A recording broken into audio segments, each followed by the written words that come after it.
Fear shows up in everyone's story, but 2 Timothy 1:7 calls it out and strips it of its power.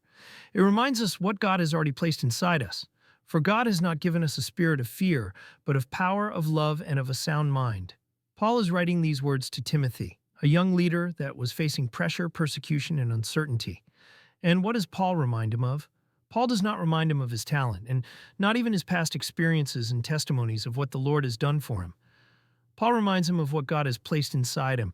Paul's reminder to Timothy is more than a comforting scripture. It's a blueprint for us today on how to live boldly, love freely, and think clearly. Fear is one of the most common and quiet thieves of destiny.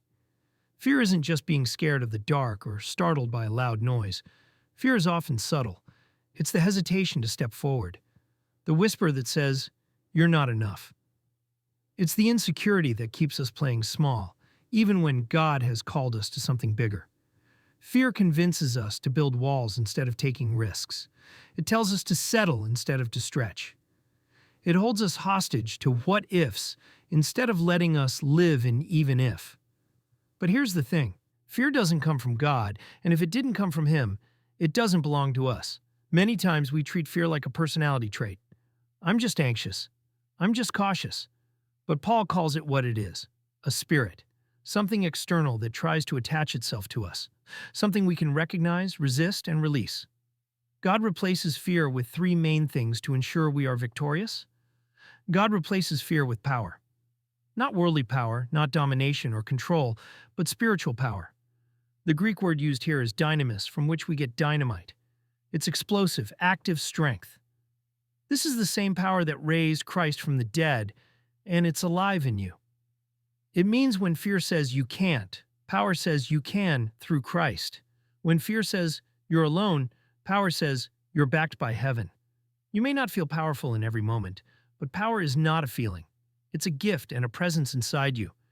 It's knowing. God replaces fear with love. Not just romantic love, not a transactional love, but unconditional love.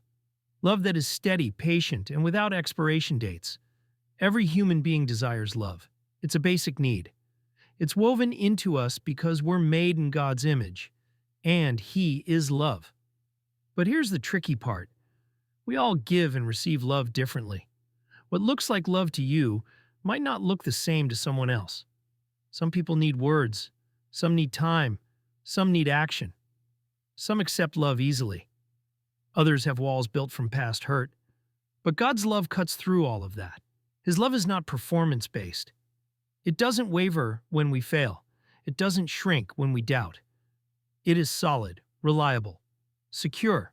The more we live in God's love, the less room fear has to thrive. God replaces fear with a sound mind.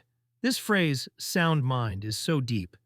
The original Greek word is sophronismos, which can be translated as self-control, discipline, sound judgment, or a well-balanced mind. It's about having clarity and stability in your thinking. A sound mind doesn't mean you never have a bad day or stray thoughts. It means your mind is anchored in truth, not tossed by lies. It means you can recognize when fear tries to rewrite your story.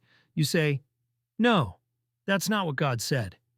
A sound mind allows us to make wise decisions, to walk in peace, and to live with focus, instead of scrambling. When your mind is sound, fear can knock on the door, but it doesn't get to come in. And so there we have it. Power gives you strength, love gives you security, and a sound mind gives you stability. Together, they create a life that grounds your faith, sets you free, strengthens your heart, and pushes you forward. 2 Timothy 1:7 reminds us not to live in the spirit of fear. Live in the gifts God has already placed in you. Live boldly. Love freely. Think clearly, because we are victorious.